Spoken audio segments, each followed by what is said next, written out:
오늘은 이제 웨스터민스터 신앙고백 19장 하나님의 율법에 관해서 두 번째 시간 저희들이 함께 나눠볼게요. 두 번째는 이제 3절, 4절, 5절 이렇게 다 세 가지 절을 제가 이제 말씀드릴 건데요.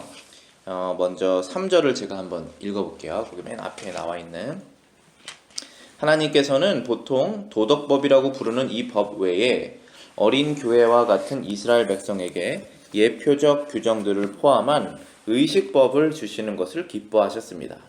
그 중에 어떤 것은 예배 의식으로서 그리스도의 은사와 행동과 고난과 혜택을 예표하였으며 또 어떤 것은 도덕적 의무들을 여러 가지로 가르쳤습니다. 이 의식적 율법들은 이 신약 시대에서는 모두 폐지되었습니다. 자, 여기까지 제가 읽고 이게 무슨 말씀인지 제가 설명을 드릴게요. 우리가 지난주에는 이제 십계명을 다뤄봤죠. 그 십계명을 도덕법이라고 불렀어요. 도덕법이라고 부르는 이유는 도덕적으로 그 양심에 의해서 그 법을 지켜야 되기 때문에 그걸 도덕법이라고 부르고, 영어로는 moral law라고 합니다. law는 법이고 moral은 이제 도덕이라는 그런 뜻이죠. 그래서 저 사람은 부도덕하다 그렇게 말했을 때 immoral 이런 단어를 쓰거든요. 그래서 우리가 하나님 앞에 결국은 도덕적이려고 하는 것이죠. 우리가 하나님께 올바른 마음과 행동을 하기 위해서 우리가 하나님 말씀을 배우는 것이니까 거기에서 주신 법이 도덕법이라고 말할 수 있습니다.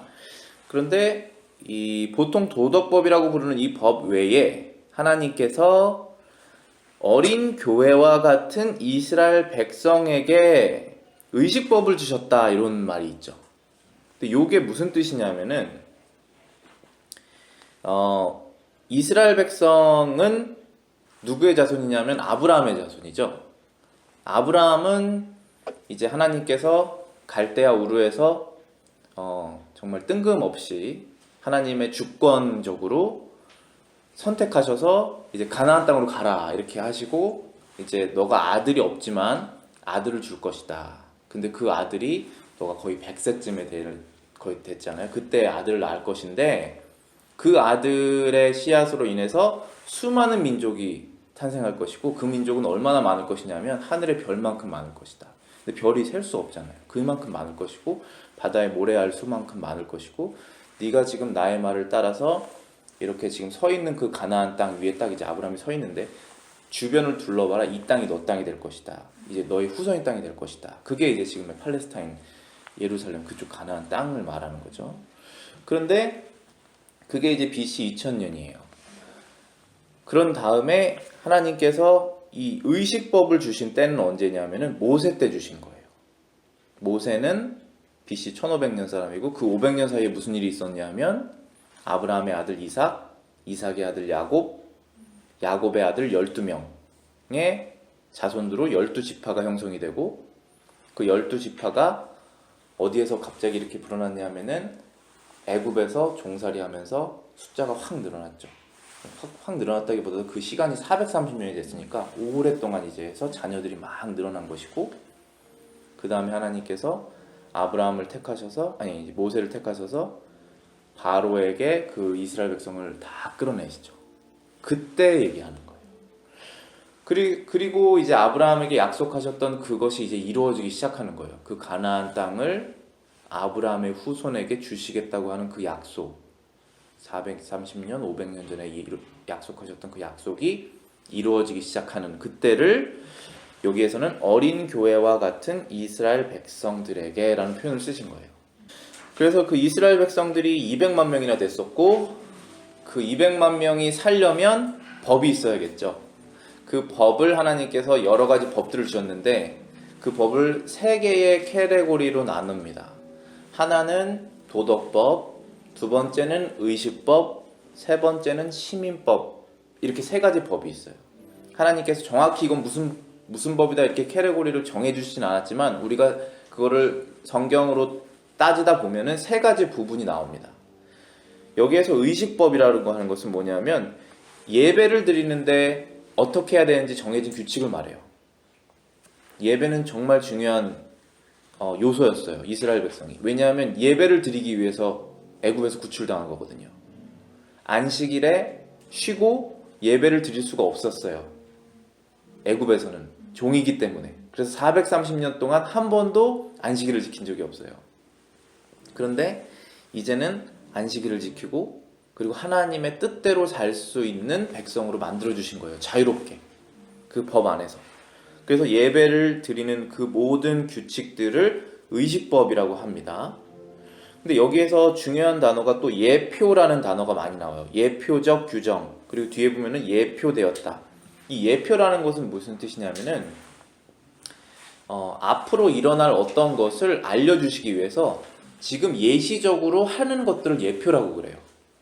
그래서 예를 들어서 이스라엘 백성이 태어나서 8일 만에 할례를 받는 것, 그리고 성막을 짓는 것, 성막에서 제사장을 하나님께서 선택하신 대로 제사장이 예배를 드려야 되는 것, 그리고 제사장이 어떠한 방식으로 어떠한 제물을 취해서 어떻게 예배를 드려야 되는 것 다 정해져 있어요. 다 정말 디테일하게 정해져 있고 그것을 잘못하면 그 의식법에 의해서 죽음을 맞이하기도 해요. 그게 실제로 이스라엘이라는 역사적인 나라 BC 1500년부터 예수님 오실 때까지 이루어졌던 의식법에 일어났던 일이에요. 그게. 그런데 그 수많은 규정들은 결국은 예표하는 것이 있는 거예요. 그것이 의미가 없지 않죠. 하나님께서 우리에게 시키시는 모든 일들이 비록 우리는 정확하게는 모르지만 의미가 있다는 사실은 확실한 거예요. 근데 그것을 알면 참 복된 거죠. 이 성경 안에서. 근데 그 확실한 의미를 알려주시기 위해서 여러 가지 의식들을 주셨다. 그것이 이제 예표라는 것이고, 그것이 예표하는 것이 무엇이냐라는 것이 이제 세 번째 줄에 나와 있는 것입니다. 그 중에 어떤 것은 예배 의식으로서 그리스도의 은사, 그리스도의 행동, 그리스도의 고난, 그리스도의 혜택을 예표했다 라고 되어 있습니다. 이스라엘 백성들이 광야에서 또 가나안 땅에서 하나님의 의식법대로 예배를 드리고 제사를 드리고 했던 모든 것들 중에 많은 것들이 예표하고 있는 것은 무엇이었냐 하면 예수님을 예표한 것입니다. 그리고 예수님의 은혜, 그리고 예수님의 행동, 예수님의 행동이라는 것은 예수님이 이 땅에 태어나시고 사역하시고 죽으시고 부활하시고 승천하시고 그 모든 것들을 예표하는 것이고, 그리스도께서 고난을 당하실 것, 그리고 그리스도 안에 있는 우리의 혜택, 우리가 예수님을 믿음으로 얻게 되는 그 혜택들을 그 의식법에 예표하고 있다는 거예요. 그래서 우리가 이것을 알면은 레위기, 출애굽기, 민수기, 신명기가 참 의미가 있고 재미가 있어요. 아, 이거구나라는 걸 알게 돼요. 그래서 저도 이제 신학교 때 이제 논문을 쓸 때 그 모세오경에서 나타난 예수님, 예수님은 우리가 신약에 나타나신 거잖아요. 근데 그 신약에 나타나신 예수님이 하나님의 아들이시잖아요. 제2격, 성부, 성자, 성령 중에 제2격 그 하나님이신데 그분이 창세 전부터 계셨잖아요. 그러니까 그분이 정해주신 법대로 이스라엘 백성들이 제사를 지내다가 예수님이 오신 거예요. 그러니까 모세오경에 나타난 수많은 그 규례들 안에 예수님께서 자기를 나타내시기 위해서 미리 알려주신 것들이 있을 거 아니에요. 그래서 그거에 대해서 제가 공부를 한 적이 있었는데 너무 재밌어요. 의미 없는 게 하나도 없어요. 하나님의 말씀은 의미 없는 게 없고, 또 우리가 하나님의 자녀라면 우리가 오늘 살아가는 인생도 의미 없는 게 하나도 없어요. 다 뜻이 있어요. 그리고 세 번째 줄 마지막 부분 보시면 또 어떤 것은 도덕적 의무들을 여러 가지로 가르치셨습니다. 자, 이 뜻은 의식법 안에서 도덕적 의무라는 것은, 의식법은 하나의 형식을 어떻게 해야 된다라고 하는 그런 법이지만 그것을 지키는 것 안에서 우리가 하나님께 어떠한 마음으로 예배를 드려야 되는구나 라고 하는 그 도덕적인 것도 가르치신다는 거예요. 당연히 그렇게 될 수밖에 없어요. 우리가 우리 스스로도 그렇고 우리 아이들에게도 그렇고 주일에는 이걸 하지 마라, 이걸 해라, 이런 것 다 어떻게 보면 의식법이라고 말할 수 있죠. 형식이잖아요. 그런데 그 안에는 도덕적인 것이 있거든요. 그걸 왜 해야 되지 말아야 되고, 그걸 왜 해야 되고, 왜 나는 이 말을 특별히 특정한 말을 왜 쓰지 못하게 하지? 다른 애들은 다 자유롭게 쓰는데 그것을 우리가 율법적으로 바리새인적으로 막는 게 아니라 그것을 안 하면서 내 안에서 일어나는 그 도덕적인 감정이 있잖아요. 그것을 위해서 하는 거거든요. 하나님 앞에 내가 바로 서려고 하는 그런 것들을 일으키기 위해서 그런 것들이 필요한 것이거든요. 그래서 이 의식법이 형식적이지만 형식에 의한 것이지만 도덕적인 의무를 가르치고 있다는 거예요. 그런데 이 의식적 율법들은 신약 시대에서는 모두 폐지되었습니다. 그래서 우리가 이 의식법을 지키지 않아요. 똑같은 하나님의 자녀인데. 그래서 지금 이 의식법을 지키는 사람들은 잘못된 거예요. 왜냐하면 폐지되었기 때문에. 아이러니하죠? 예수님이 오신 다음에는 모세 때부터 예수님 때까지 1500년 동안 지켜졌던 그 의식법이 없어졌어요. 그리고 그것을 강요하면 잘못된 것이 된 거예요. 신약 성경에 또 그렇게 자세히 나와요. 잘못됐다고. 그거 하면 안 된다. 그래서 우리는 지금 유월절을 지키지 않죠. 유월절이 얼마나 중요한 의식법 중에 하나겠어요. 그리고 어린이들 할례를 안 해도 된다고 생각하고, 그리고 제사를 안 드리죠. 우리가 죄를 지었을 때 소 갖고 와서 제사장에게 갖고 가서 목 자르고 피 뿌리지 않죠. 그거 안 하는 겁니다. 의식법이 다 폐지되었기 때문에. 폐지되지 않은 법은 반드시 지켜야 돼요. 근데 폐지된 법은 안 지켜야 되는 겁니다. 그래서 의식법 폐지되었다는 것입니다. 그리고 4절 보실게요. 또한 정치적 집단이었던 이스라엘 백성에게 하나님께서 각종 법률을 주셨지만 그 법들은 저 백성의 국가와 함께 소멸되었고 지금은 어느 민족에도 강요하지 않습니다. 다만 거기서 일반적인 형평법이 요구하는 것은 예외입니다. 자, 여기에서 세 번째로 나온 법이 뭐냐 하면 시민법이라는 거예요. 좀 요 표현에서는 4절에서는 그 시민법이라고 나오지 않고 여기에서는 영어 표현에는 judicial law라고 되어 있는데요. 이게 사법 그런 뜻입니다. 그러니까 우리가 누구 것을 훔치면 나라에서 재판을 받잖아요. 누구를 죽이면 재판을 받잖아요. 그런 법을 말하는 거예요. 근데 이러한 법이 당연히 이스라엘 백성 안에 있었어야 했어요. 왜냐하면 사람은 법이 없으면 무법천지가 되기 때문에 그 사회는 법이라는 것이 반드시 존재해야 되는데 이스라엘 백성에게 하나님께서 이 법을 주신 것입니다. 그 법들이 말씀드린 대로 모세오경에 여러 부분에 산재되어 있어요. 근데 그 부분을 정리해보면 그 부분은 이스라엘 백성 그 나라에게만 주신 법이구나라는 것을 우리가 알 수가 있어요. 그게 이스라엘에게 주신 시민법이에요. 예를 들어서 이런 거가 있죠. 지금은 적용되지 않는 그 사형에 관한 것들. 그러니까 부모를 저주한 사람을 사형시키고, 그 다음에 음란한 외도를 한 사람을 사형시키고, 그런 것들 있죠. 그리고 근데 그런 것들이 다 이제 시민법이에요. 이스라엘 백성에게만 적용됐던. 근데 지금은 그렇지 않아요. 지금은 그 법이 없어졌습니다.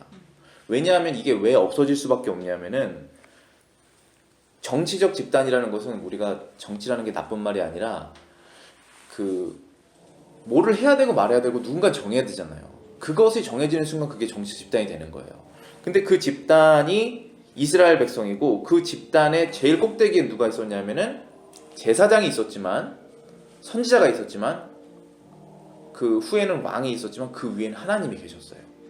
하나님께서 직접 이 나라는 내가 통치한다라고 하신 거예요. 물론 전 세계에 다른 민족이 다 살았습니다 그때. 그런데 이 백성만 특별히 내 백성으로 내가 취급하고 그 나라의 하나님이 되시겠다고 하셨거든요. 그래서 하나님께서 그 나라를 다스리시고 그 법을 주신 것입니다. 근데 이스라엘이 지금은 없어졌습니다. 물론 1948년에 다시 생기긴 했지만 그 나라가 그 예전 구약 성경의 그 나라랑 동일하다고 볼 수가 없습니다. 그래서 그 법들은 그 국가와 함께 소멸이 되었습니다. 그 국가는 이제 신약 시대에 소멸이 되죠. 이스라엘의 국가는 이제 소멸이 되고, 그래서 이스라엘 민족에 강요됐던 그 시민법은 우리도 똑같은 하나님의 민족이라고 우리가 주장하지만 그 법을 우리에게 강요하지 않죠. 제가 아까 말씀드렸던 그런 극단적인 법들, 극단적인 게 이제 부정적으로 말씀드린 게 아니라 죄를 지었을 때 반드시 죽음으로 이렇게 상응되었던 그런 법들이 지금은 적용되지 않습니다. 하나님의 백성들에게. 왜냐하면 지금은 하나님께서 어떤 나라의 하나님이 아니시기 때문에 그래요. 대한민국도 그리고 미국도 굉장히 축복받은 나라예요. 왜냐하면 정말 많은 크리스천들이 희생적으로 나라를 세우는데 기여를 했거든요. 그래서 이 헌법 자체에도 미국이 영국 헌법을 따라서 영국 헌법이 기반한 성경적인 원리들이 굉장히 많이 들어가 있어요. 그래서 그 법대로 살기만 하면 사람들이 꽤 도덕적으로 돼요. 그래서 참 정직하려고 하는 나라가 이제 미국이 꽤 오랫동안 버텨왔는데 지금은 굉장히 타락하고 있지만 대한민국도 마찬가지예요. 지금 70년 동안 평안하게 누리면서 그 법대로 꽤 많이 조선시대 사람들이 이제 대한민국 사람으로 도덕적으로 되어 왔는데, 그렇다고 해서 하나님께서 그 나라를 직접 다스리고 계시는 건 아니거든요. 이스라엘처럼. 여기에서 말하는 직접이라는 뜻은 잘 이해하셔야 되는 게, 하나님께서는 이 전 세계 모든 나라의 주관자십니다. 심지어 테러를 행하는 이슬람 국가에도 하나님의 주권이 가해지고 있어요. 하나도 하나님의 주권 외부에서 자기 마음대로 하는 국가가 없어요. 그렇지만 하나님과 이스라엘 나라처럼 특별하게 직접적으로 하나님께서 말씀하시고 징벌 하시는 나라는 없다는 거예요. 이 뜻은 직접적으로 안 하시기 때문에 사람이 하잖아요. 지금은 사람이 하면 아무리 잘 재판을 해도 실수가 나옵니다. 그리고 아무리 잘하려고 해도 하나님을 모르는 사람이 그것을 행사하게 되면 마지막에는 안 좋은 결과가 나올 수가 있습니다. 그렇죠. 그렇기 때문에 사람의 생명은 소중하잖아요. 그래서 좀 전에 말씀드렸던 이스라엘에서 일어났었던 극단적인 법들이 지금은 일어날 수가 없는 거예요. 왜냐하면 그때는 그게 정당했지만 하나님께서 결정하시니까. 지금은 정당하지 않을 수가 있어요. 그럼 정당하지 않는다면 사람의 생명이, 가장 소중한 생명이 없어지는 거잖아요. 그렇기 때문에 그 시민법이 적용되지 않습니다. 이 땅에는. 지금 이 신약 시대에는. 그러나 거기서 일반적인 형평법이 요구하는 것은 예외다. 그것은 정당방위, 그리고 사형제도, 이런 것을 말합니다.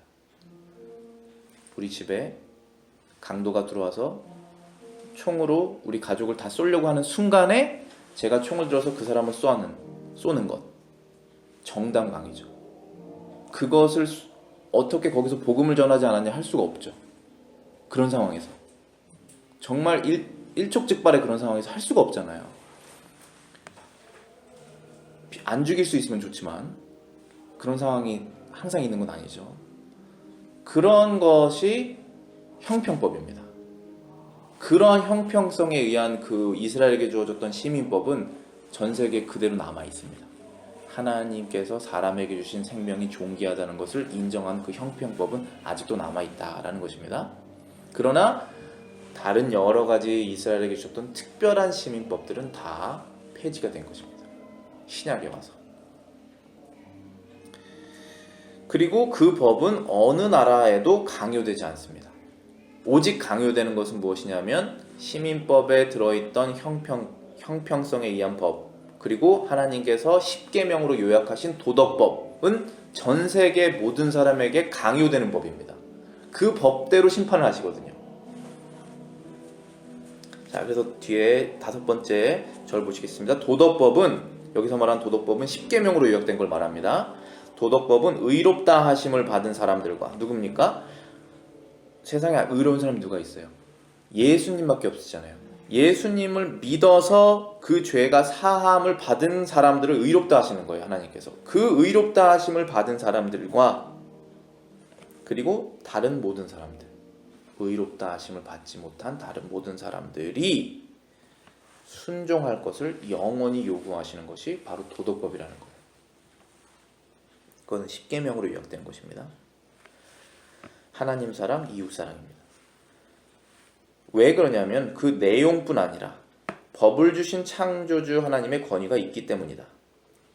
왜 이 도덕법을 모든 세계 모든 사람들이 영원히 지켜야 되느냐 하면 그 내용이 너무나 거룩하기 때문에 그런 것입니다. 무슨 뜻인지 아시겠어요? 하나님 이외에 다른 신을 두지 말라. 하나님을 잘 섬기기 위해서 너희를 위해서 우상을 두지 말라. 하나님의 이름을 망령되 일컫지 말라. 안식일을 기억하여 거룩하게 지켜라. 이 네 가지 것들을 부정하는 사람들 엄청 많죠. 그게 왜 내가 지켜야 되느냐고 생각하는 사람이 많죠. 대부분 다 그렇잖아요. 무신론자도 그럴 것이고 다른 종교를 갖고 있는 사람도 그렇잖아요. 근데 그 사람들도 아담의 후손이에요. 그 사람들도 하나님이 지으신 사람들이에요. 그렇기 때문에 그 사람들이 알아야 될 것은 하나님을 알아야 돼요. 그래야지 죄를 알고 예수님을 알고 구원을 받을 거 아니에요. 그게 하나님께서 마련하신 법이란 말이에요. 그 이외에 사람 간에 지켜야 되는 법들은 여러 종교들도 대부분 그것이 맞다라고 하고 또 아니라고 하는 것도 있어요. 그렇지만 하나님에 관한 부분은 아니라고 하는 게 너무나 분명한 사람들이 많잖아요. 그런데 그것을 그들이 지켜야 되는 이유는 그 내용이 도덕적이고 가장 거룩하기 때문에 그런 거예요. 그 법을 반드시 다 지켜야 돼요. 이 전 세계 사람들이. 그리고 그 법을 주신 분이 이 세상을 창조하신 창조주 하나님이시고 그분이 권위를 가지고 계시기 때문에 지키라고 하면 지켜야 된다는 것을 말하는 거예요. 그 내용이 좋을 뿐 아니라 그 법을 주신 분이 창조주이시며 하나님이시며 그분이 권위가 있기 때문에 이 도덕법은 전 세계 모든 사람들이 영원히 지켜야 된다는 것입니다. 그렇기 때문에 그리스도께서 복음서에서 그 도덕법에 대한 율법을 폐지하지 않으셨다는 겁니다. 시민법, 의식법은 폐지되었지만 도덕법은 폐지되지 않습니다. 오히려 그것을 지킬 의무를 훨씬 강화하셨다라는 것입니다. 그게 바로 도덕법에 관한 것이죠. 십계명으로 요약된 법 외에 하나님께서 유대 백성에게 의식적 율법을 주셨으며 이 율법에서 예표와 상징으로 그리스도와 그의 사역을 알리시며 도덕적 진리들도 가르치셨다.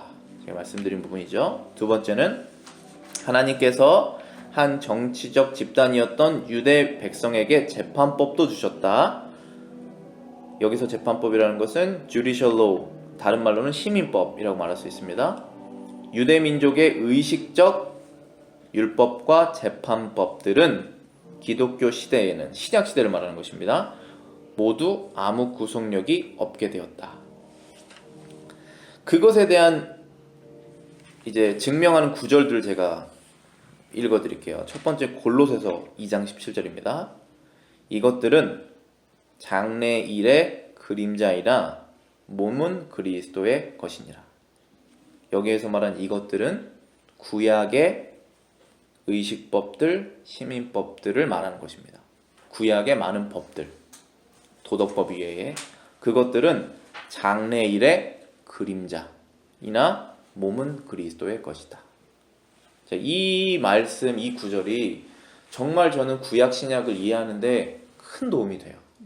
보시면은 이제 여러분이 길을 가시다 보면 저기서 태양이 있죠. 그럼 태양이 여러분의 빛을 비추시죠. 그럼 땅의 그림자가 이렇게 비추잖아요. 근데 이 그림자는 제가 아니에요. 그러나 이 그림자는 저를 표현을 해요. 왜냐면 제가 움직이면 이 그림자도 움직이고 제가 앉으면 그림자도 앉잖아요. 그리고 저의 모습을 그림자는 나타내고 있어요. 그러나 그림자는 잡으려고 하면 잡을 수가 없어요. 그림자는 제가 아니에요. 구약은 그림자라는 거예요. 그리고 실체는 예수님이라는 거예요. 그래서 마치 예수님이 서 계시고 하늘에 빛이 내려서 그림자가 깔려서 이 그림자대로 사는 게 유대 이스라엘 백성들이었다는 거예요.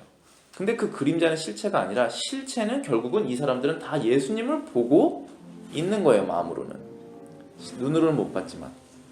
근데 우리는 눈으로 본 사람들의 성경을 믿는 거죠. 우리는 실제로 예수님을 만난 사람들의 성경을 믿는 거잖아요. 신약에서. 그래서 지금은 실체가 있으니까 그 그림자가 필요 없잖아요. 그래서 의식법들, 제사 지낼 때 했던 법들이 필요가 없게 된 거예요. 그리고 시민법의 대부분이 없어진 것이고 실체가 있으니까. 그 뜻입니다. 골로새서는. 히브리서 10장 1절부터 5절 보실게요. 율법은 장차 올 좋은 일의 그림자일 뿐이요. 또 나와있죠. 율법은, 여기에서 말한 율법은 구약 성경에서 말하는 또 의식법들, 시민법들, 그런 율법들을 말하는 것입니다. 장차 올 좋은 일의 그림자일 뿐이요. 그것은 예수님 말씀하시는 것이죠. 참 형상이 아니므로 해마다 늘 드리는 같은 제사로는 나오는 자들을 언제나 온전하게 할 수 없느니라. 제사를 지내는 것으로는 사람이 완전히 깨끗해질 수 없다라는 것입니다.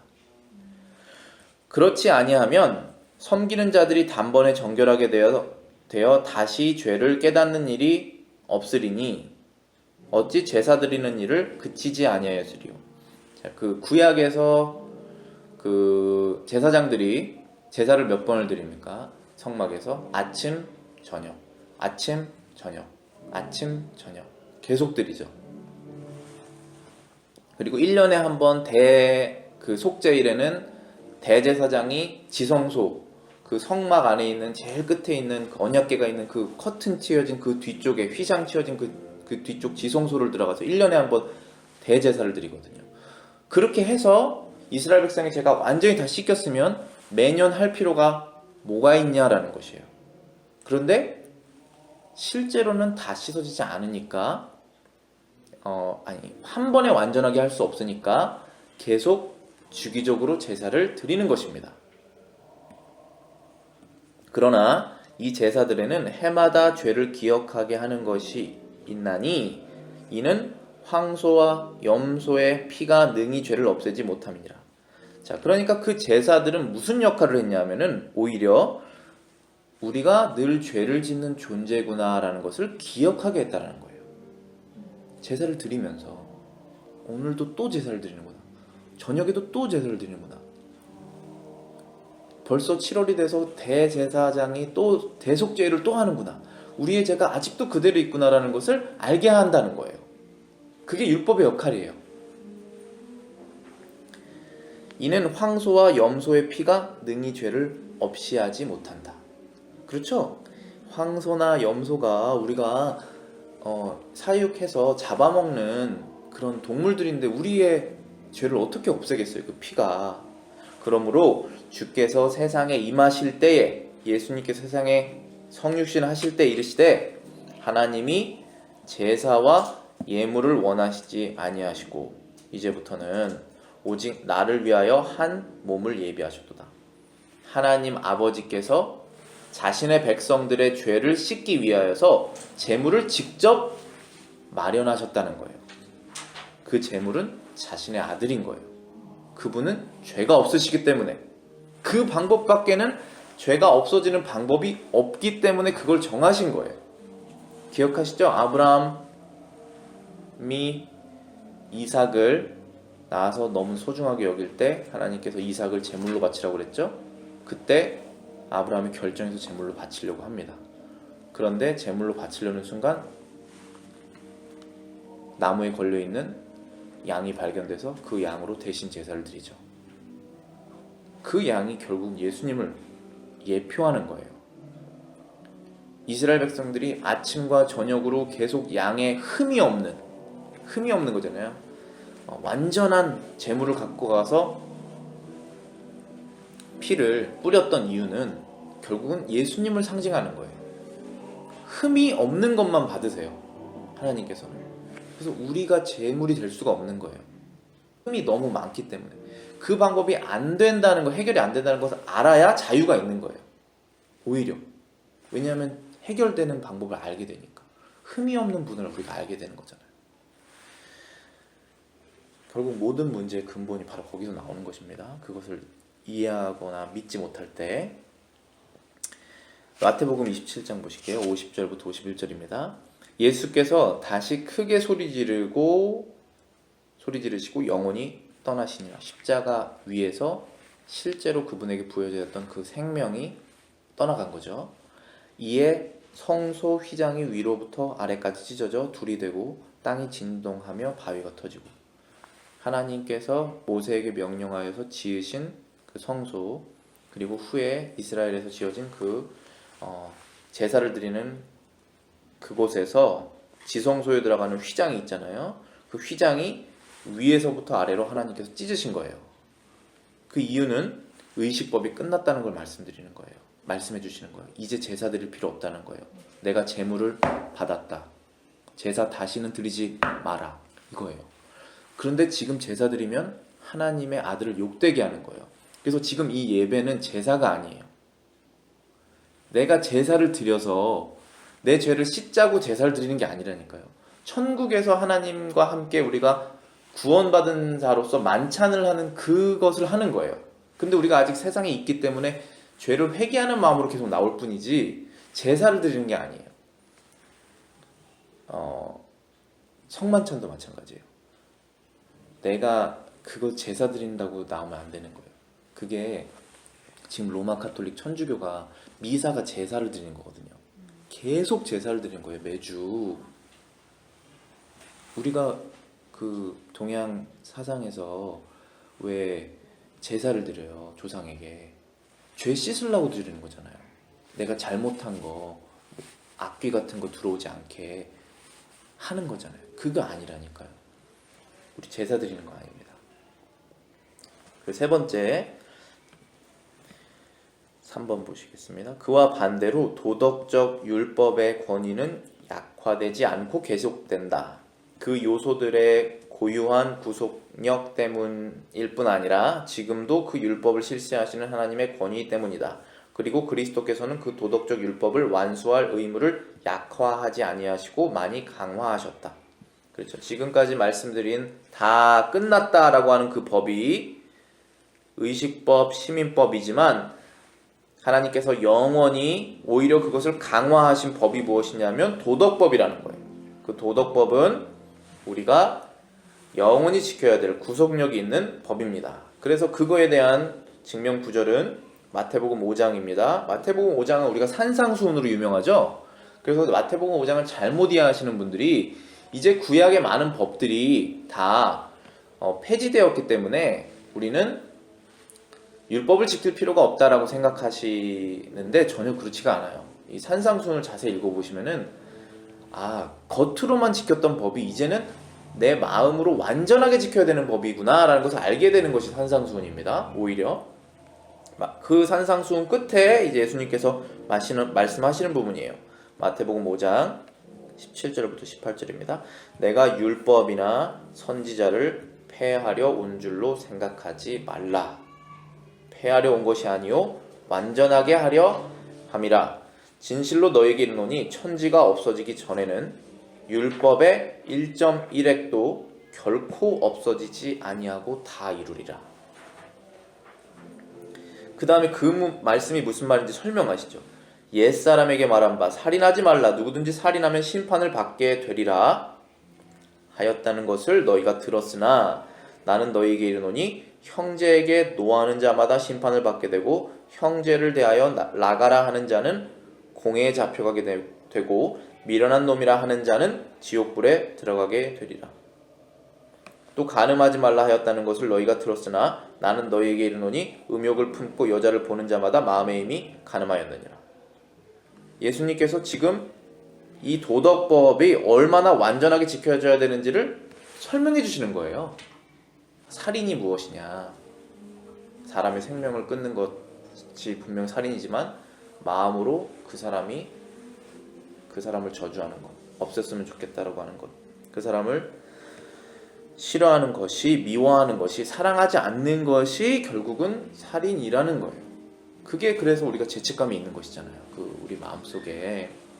그래서 다시 사랑으로 우리가 나아가야 되는 것이죠.